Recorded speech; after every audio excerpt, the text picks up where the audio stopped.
Muy bien, vamos a continuar con la lectura y el estudio del Evangelio según San Mateo. Ahora corresponde el capítulo número 10, y que vamos a leerlo en tres diferentes partes, ya que encontramos como esta división. Y comenzamos con la primera parte, que comprende desde el primer versículo hasta el versículo número 15. Leemos entonces así, que dice: Entonces, llamando a sus 12 discípulos, les dio autoridad sobre los espíritus inmundos para que los echasen fuera y para sanar toda enfermedad y toda dolencia. Los nombres de los 12 apóstoles son estos. Primero, Simón, llamado Pedro, y Andrés su hermano, Jacobo, hijo de Zebedeo, y Juan su hermano, Felipe, Bartolomé, Tomás, Mateo, el publicano, Jacobo, hijo de Alfeo, Lebeo, por sobrenombre Tadeo, Simón el cananista y Judas Iscariote, el que también le entregó. A estos 12 envió Jesús y les dio instrucciones diciendo: por camino de gentiles no vayáis, y en ciudad de samaritanos no entréis, sino id antes a las ovejas perdidas de la casa de Israel. Y yendo, predicad diciendo: el reino de los cielos se ha acercado. Sanad enfermos, limpiad leprosos, resucitad muertos, echad fuera demonios, de gracia recibisteis, dad de gracia. No os probéis de oro, ni plata, ni cobre en vuestros cintos, ni de alforja para el camino, ni de 2 túnicas, ni de calzado, ni de bordón, porque el obrero es digno de su alimento. Mas en cualquier ciudad o aldea donde entréis, informaos de quién en ella sea digno, y posad allí hasta que salgáis. Al entrar en la casa, saludadla, y si la casa fuese digna, vuestra paz vendrá sobre ella, mas si no fuese digna, vuestra paz se volverá a vosotros.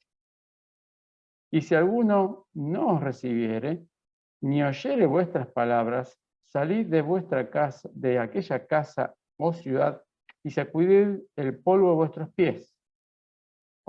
De cierto os digo que en el día del juicio será más tolerable el castigo para la tierra de Sodoma y de Gomorra que para aquella ciudad. Encontramos aquí, en este pasaje, una respuesta a lo que el Señor justamente había planteado en los versículos anteriores del capítulo 9. El Señor ve la mies, le hace ver a los discípulos la mies y también los envía. Y vemos en esta primera comisión, diferente a la gran comisión, que hay un objetivo diferente entre esta y la gran comisión que encontramos al final de los evangelios. En primer lugar, lo que encontramos es que el Señor de discípulos pasa a llamarlos apóstoles, como encontramos en el versículo 2, que es justamente el apóstol es un mensajero, alguien enviado con órdenes. Esos no solamente ahora habían sido los aprendices, sino que ahora iban a poner en práctica con autoridad lo que habían estado aprendiendo. Y vemos aquí que el objetivo era llevar el mensaje, como lo dice en el versículo 6, a las ovejas perdidas de la casa de Israel. Es de destacar que esta específica dirección solamente es mencionada en el relato de Mateo. Cuando comparamos el pasaje de esta misma comisión del capítulo de los 12 que encontramos en Marcos o en Lucas, no hace referencia de la específica población a la cual deberían atender.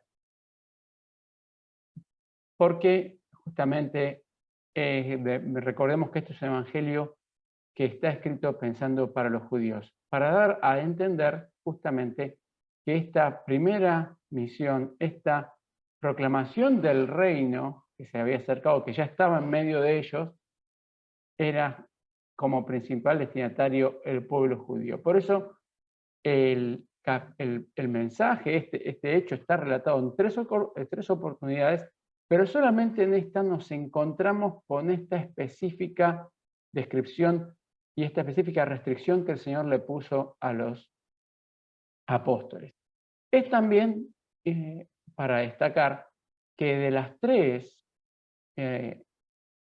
exposiciones, los tres relatos, este es el único donde no se da a conocer el resultado de esa comisión. Tanto en el de Marcos como el de Lucas, habla que justamente la autoridad que el Señor les había dado de sanar enfermos, de echar fuera demonios, de resucitar muertos, no hay ninguna respuesta de cuál había sido por parte de los discípulos cuando ellos actuaron, cuando sí lo encontramos tanto en Marcos como en Lucas. Esto nos da a entender de que el mensaje, vamos a entender que este mensaje, el pueblo que lo recibía sabía que finalmente se había ejecutado. Era un mensaje a un pueblo que de primera mano conocía lo que se estaba relatando aquí.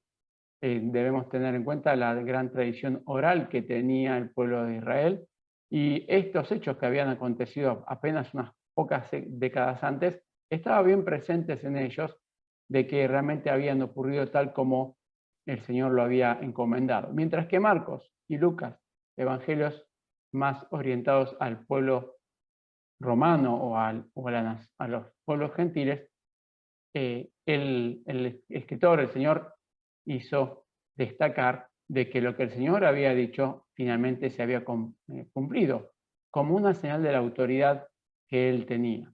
También podemos mencionar que esta no inclusión de estos hechos también nos hace reflexionar sobre la incredulidad que el pueblo de Israel tuvo aún ante tantas evidencias, estas tantas señales que Dios les había encomendado, encomendado a través de sus discípulos. Y habla justamente aquí, en primer lugar, como dijimos, de un objetivo, un auditorio particular. También habla muy en particular de las características de estos mensajeros, estos apóstoles, que debían ir con exactamente lo opuesto, solamente con lo opuesto, sin ningún tipo de bien material y con lo indispensable. Aquí habla que no llevar ni siquiera una alforja para tener una posibilidad de tener una provisión en el camino para las necesidades que pudiera surgir. Y aquí no habla de calzado ni de bordón, no como que fuesen descalzos, ni que fuesen sin ningún tipo de elemento de ayuda para la caminata, sino que tenían el equipamiento básico, con simplemente las sandalias y la ropa que tenían colocada, como una señal para ellos de fe, pero también una forma de demostrar y que ellos pudiesen vivir el grado de compromiso y de aceptación por parte del pueblo de Israel del mensaje que ellos estaban llevando. Ellos debían vivir día a día bajo la provisión y la voluntad de Dios y la soberanía de Dios, pero dependiendo de aquel pueblo al cual llevaban el mensaje del reino que había llegado. Y como leemos aquí, en cualquier ciudad o aldea donde hubiesen entrado, debían ubicar a aquella persona que fuese la más emblemática, aquella persona que tuviese las más altas consideraciones por parte de la población, como la que era un referente moral, el referente espiritual, el líder dentro de esa comunidad. Y que al llegar a esa casa, al llegar y transmitir el mensaje, que seguramente ya habría llegado a los oídos del dueño de casa, en función de eso, el mensaje habría de hacer efecto en estas personas, o por el contrario, si aquellas personas que habían sido consideradas como las más eminentes, las más rectas y morales de la ciudad, recibían de una manera inapropiada a los apóstoles, ¿qué podía restar del resto de la población? Como vemos acá. si alguno no os recibiere, ni oyere vuestra palabra, salid de aquella ciudad, casa o ciudad, y sacudid el polvo de vuestros pies. Algo que vemos nuevamente también en el libro de Hechos, cuando Pablo hace lo mismo al ser rechazado en el capítulo 13 por los judíos, y él de esa manera focalizarse en transmitir el mensaje a los gentiles, como él mismo dice en Hechos 13:51. Y aquí hay una grave advertencia por parte del Señor hacia los ciudadanos y las ciudades que justamente no habrían de recibir la llegada de los mensajeros. En aquel juicio, al día del juicio, será más tolerable el castigo para la ciudad en Sodoma y Gomorra que para aquella ciudad. Y este pasaje, este rechazo nos hace recordar también al capítulo 1 de Juan, el versículo 11, cuando justamente el Señor nos dice que Él había venido a los suyos y los suyos no lo recibieron. Entonces nos encontramos justamente con esta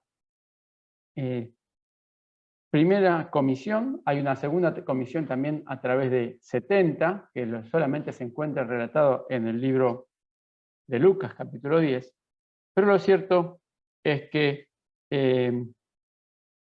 si bien en la comisión de los 70 no está detallado el auditorio, todo parece indicar que fuese un segundo grupo que también nuevamente iba hacia las ciudades y hacia las comunidades judías para predicar el mensaje, porque el mensaje era exactamente el mismo. Y justamente luego de describirle cuál era el modo que ellos debían viajar, qué era lo que debían hacer, cómo debían viajar, cómo debían interactuar con cada una de las ciudades, el Señor les hace una advertencia con lo que ellos se van a encontrar en el camino. No solamente en este momento, sino que esto también es un relato profético de algo que habrá de ocurrir en el futuro. Leemos entonces a partir del versículo 16 hasta el versículo 23. Dice: «He aquí yo os envío como ovejas en medio de lobos. Sed pues prudentes como serpientes y sencillos como palomas. Y guardaos de los hombres, porque os entregarán a los concilios y en sus sinagogas os aceptarán. Y aún ante gobernadores y reyes seréis llevados por causa de mí, para testimonio a ellos y a los gentiles. Mas cuando os entreguen, no os preocupéis por cómo o qué hablaréis, porque en aquella hora os será dado lo que habéis de hablar. Porque no sois vosotros los que habláis, sino el Espíritu de vuestro Padre que habla en vosotros. El hermano entregará a la muerte al hermano y el padre al hijo, y los hijos se levantarán contra los padres y los harán morir. Y seréis aborrecidos por todos por causa de mi nombre, mas el que persevere hasta el fin, éste será salvo. Cuando os persigan en esta ciudad, huid a la otra, porque de cierto os digo que no acabaréis de recorrer todas las ciudades de Israel antes que venga el Hijo del Hombre». Este pasaje da a conocer la reacción que habrá de encontrar no solamente en este momento, sino también en una visión de lo que habrá de ser el periodo en el cual aquellos que habíamos visto en el Apocalipsis, que habrán de predicar el Evangelio al pueblo de Israel, y que habrán de ser fieles al Señor, habrán de soportar. Y también en muchas maneras es lo que los hijos de Dios en este tiempo podamos sufrir. Es importante destacar estas diferentes circunstancias e instancias que se dan para esta reacción o este entorno en el cual o fueron los hermanos a través de ellas, para destacar algunos conceptos que pudiesen quizás ser malinterpretados. Fijémonos que habla justamente de que el que persevera hasta el fin habrá de ser salvo, no por la salvación del alma, sino salvo de esa persecución, de ser alcanzado por esa persecución. y que también el Señor no va a permitir antes de su venida, la venida del Hijo del Hombre como la segunda venida, ya esto está ocurriendo en el medio de la gran tribulación, de la tribulación y la gran tribulación, que el Señor habrá de tener un remanente que habrá de sobrevivir a esta terrible persecución, como leemos en numerosas porciones en las Escrituras. Esto se habrá de cumplir por excelencia, por así decirlo, durante este periodo donde el anticristo y toda la maquinaria satánica de destrucción de la humanidad estará en marcha, y en especial buscando en primer lugar destruir al pueblo de Israel. Pero es algo que no debemos olvidar, que también nosotros y en esta actualidad podemos estar expuestos. No quizás, como dijimos, el hecho de la persecución, como estamos mencionando acá, o este hecho de la salvación, pero sí en el hecho de que en el día de hoy el Señor nos envía a lugares y en momentos que habrán de ser por defecto, por forma natural, reacios al mensaje de salvación. El mundo está bajo el maligno y cada día lo vemos más, aun cuando una y otra vez vean las personas el beneficio del plan que Dios tiene para cada uno de nosotros, habrán de rechazarlo. Y habremos de ver, y en muchos países lo vemos también que está ocurriendo, que aún aquellos que habrán, sobre todo aquellos países radicales y que han sus sistemas económicos y políticos e ideológicos han rechazado y persiguen a la fe, habrán de tener posiciones tan dramáticas como que aún la misma familia habrá de ser el elemento de condenación a aquellos que son hijos de Dios. Esto hace perfecto contraste o perfecto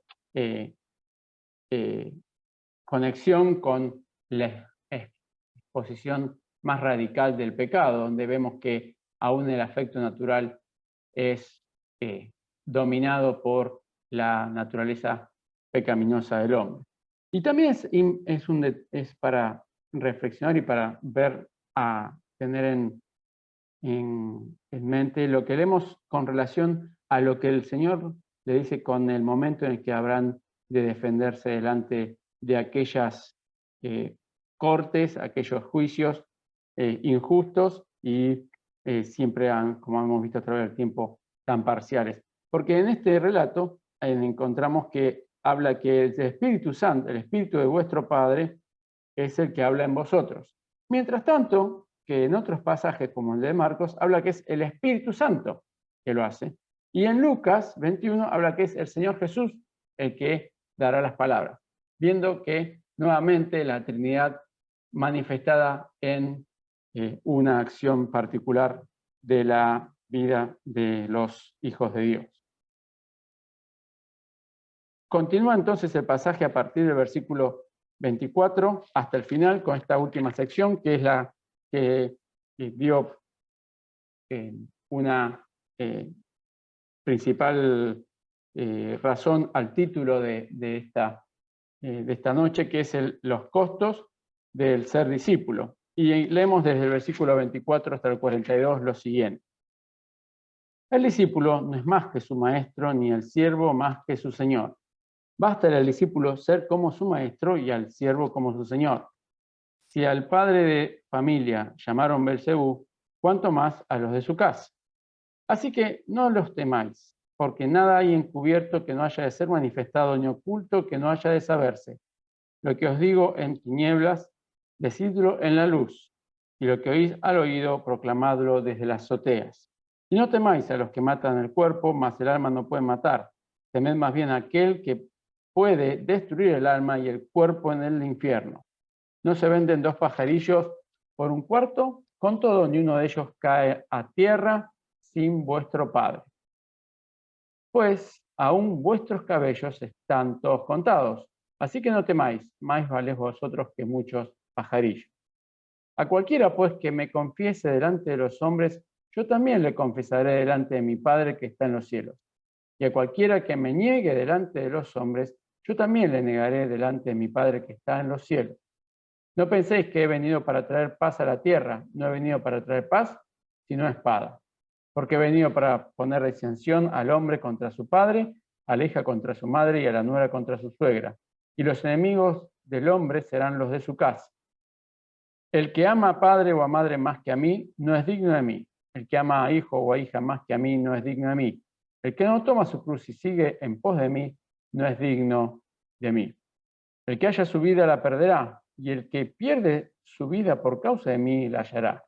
El que a vosotros recibe, a mí me recibe, y al que me recibe a mí, recibe al que me envió. El que recibe a un profeta, por cuanto es profeta, recompensa de profeta recibirá. Y el que recibe a un justo, por cuanto es justo, recompensa de justo recibirá. Cualquiera que dé a uno de estos pequeñitos un vaso de agua fría solamente por cuanto es discípulo, de cierto os digo que no perderá su recompensa. Y vemos justamente aquí, en el caso de el primer lugar, como dijimos, el mandamiento, la comisión, luego la reacción que encontramos por parte de aquellos que reciben el mensaje y las consecuencias, por lo tanto, para el discípulo. Y como dice aquí, y lo habíamos justamente leído el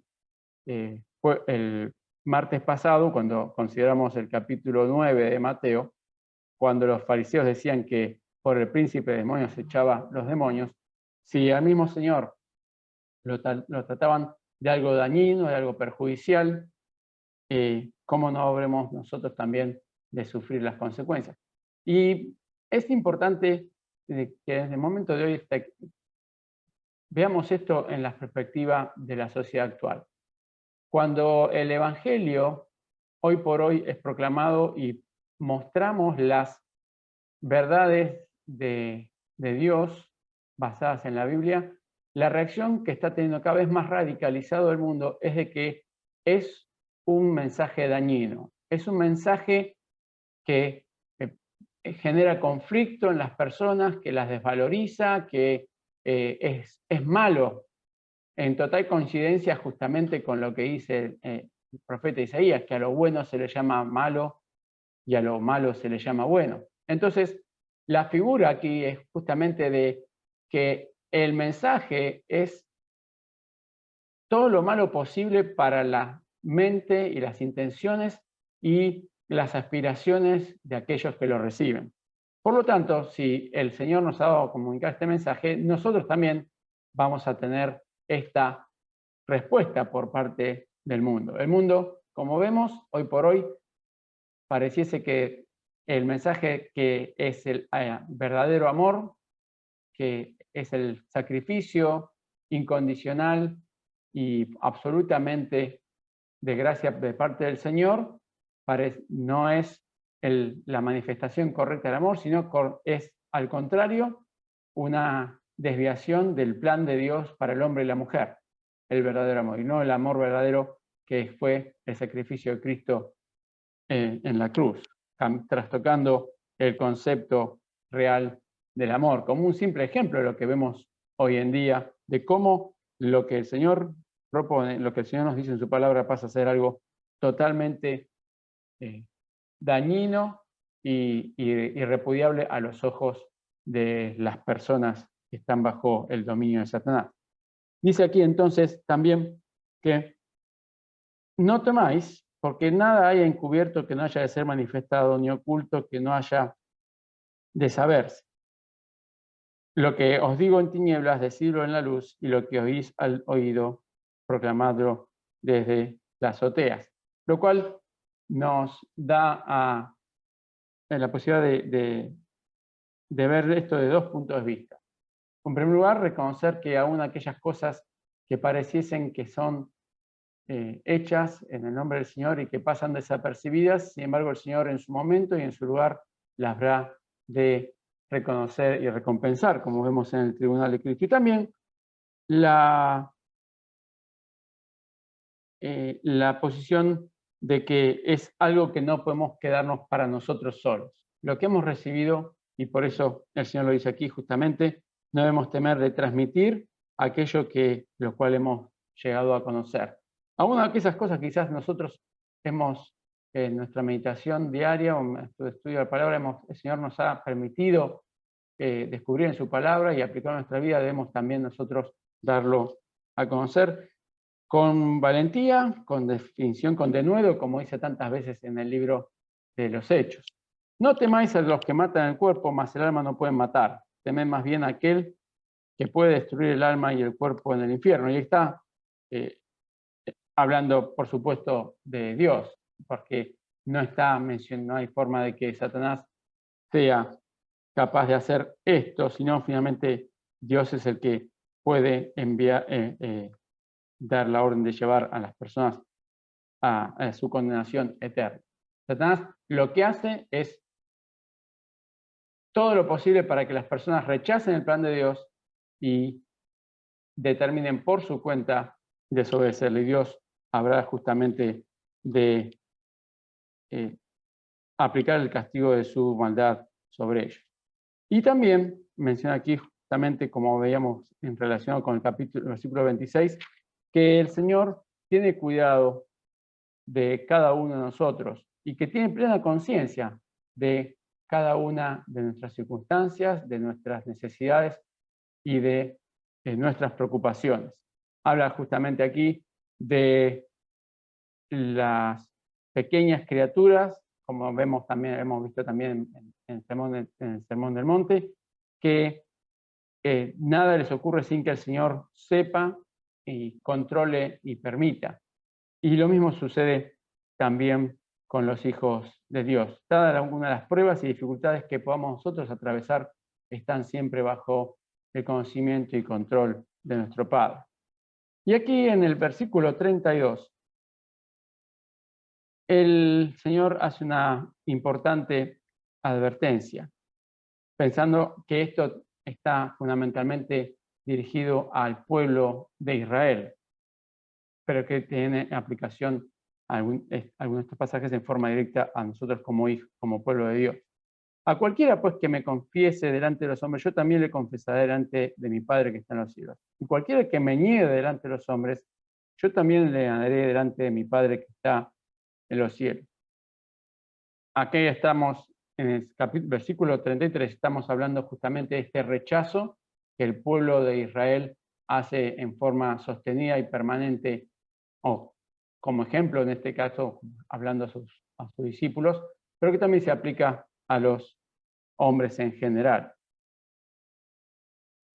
Y esto también está relacionado con el pasaje de las personas que se acercaban al Señor y diciendo que habían hecho milagros en su nombre, que habían sanado enfermos, pero que en realidad no le habían reconocido, no le habían confesado a Él y reconocido como verdadero Salvador e Hijo de Dios. Dice el versículo 34, no penséis que he venido para traer paz a la tierra. No he venido para traer paz, sino espada. Es importante acá esta diferencia con relación a lo que nosotros encontramos en Juan. El Señor dice, mi paz os dejo, mi paz os doy. Entonces pareciese una contradicción. Es que el Señor no viene, no viene en este momento, no vino en este primer momento y hasta su segunda venida a traer paz, sino justamente a mostrar la consecuencia del alejamiento del hombre de Dios. Cómo eso justamente no trae paz. Justamente ha venido Él a mostrar la disensión cuando unos aceptan el mensaje y otros no. Como vemos aquí, la disensión entre el hombre contra su padre y la hija contra su madre y la nuera contra su suegra. Como ejemplo, relacionado con lo que habíamos leído antes en los versículos 21 y 22, cómo el mensaje de salvación va a una y otra vez generar confrontación, va a generar el rechazo por parte de aquellos que no quieren reconocer el plan de Dios para la humanidad. Y aquí es justamente donde el Señor, ante esta advertencia diciéndole que esta circunstancia por la cual van a estar viviendo los discípulos, les hace ver el costo de esta decisión. Si el que ama a padre o madre más que a mí, no es digno de mí. Que ama a hijo o hija más que a mí, no es digno de mí. Y este pasaje nos permite entender mucho más la expresión que encontramos en otros evangelios donde hablaba de aborrecer a los familiares o a la familia. No era justamente el hecho de aborrecerlos, sino justamente el hecho de poner a Dios en primer lugar, en primer al Señor, en primer lugar, en lugar de la familia. Porque evidentemente, como hemos también leído en el capítulo 8, y lo habíamos analizado, eh, la decisión de poner en primer lugar al Señor, de darle al Señor la verdadera preeminencia en nuestra vida y que va a tener, como hemos visto, las consecuencias que hemos relatado. Pero también, como dice aquí en el versículo 39, el que haya su vida, la perderá. Y el que pierde su vida por causa de mí, la hallará. El que entiende cuál es el objetivo de su vida, pero ese objetivo de su vida en realidad no es servir y seguir al Señor, en realidad está desperdiciando su vida. En realidad va a llegar al final de su vida y va a ser lamentable el resultado, porque finalmente habrá de pasar la eternidad lejos de Dios. Pero el que pierde su vida, en el sentido justamente parecido a lo que encontramos como descripción de Pablo, el que da por perdida o que no le da valor a su vida con tal de seguir al Señor, dejando, como decía Pablo, tener las cosas por basura, por cosas descartables, por causa de mí, el que decide prescindir de sus apetitos, de sus intereses, de sus aspiraciones, por tal de seguir al Señor, ese finalmente habrá de recibir la verdadera vida eterna. Y justamente relacionado con esta forma, pareciese contradictoria de hablar, es que el Señor les hace notar esta realidad. El que a vosotros recibe, a mí me recibe. Y el que me recibe a mí, recibe al que me envió. El que recibe a un profeta por cuanto es profeta, recompensa del profeta recibirá. Y el que recibe a un justo por cuanto es justo, recompensa de justo recibirá. Y cualquiera que dé a uno de estos pequeñitos un vaso de agua fría solamente, por cuanto es discípulo, de cierto os digo que no perderá su recompensa. Y aquí justamente lo que encontramos es como habíamos visto también con anterioridad, cuando leíamos en el versículo 26, de que tarde o temprano todo va a ser juzgado y puesto en evidencia, es el hecho de que así como muchos quizás sean rechazados por sus familias, rechazados por el mundo, seamos rechazados y perseguidos, el hermano o aquellos que habrán de aceptar y de recibir el mensaje no habrán de pasar sin recompensa, como vemos allí también en el ejemplo de lo que serán las naciones en el relato de las cabritas y los cabritos y las ovejas y los corderos en el mensaje del Señor. Y esto también nos llama a nosotros a la reflexión sobre la importancia que tiene para nosotros, o que debe tener para nosotros, el darnos el mutuo apoyo, el mutuo consejo, el mutuo consuelo en los momentos de dificultad. Cada uno de nosotros, sin duda, pasamos por diferentes pruebas, diferentes conflictos, diferentes experiencias, y sin duda alguna el Señor pone a nuestra familia espiritual a nuestro alrededor para poder hacer frente a esas dificultades.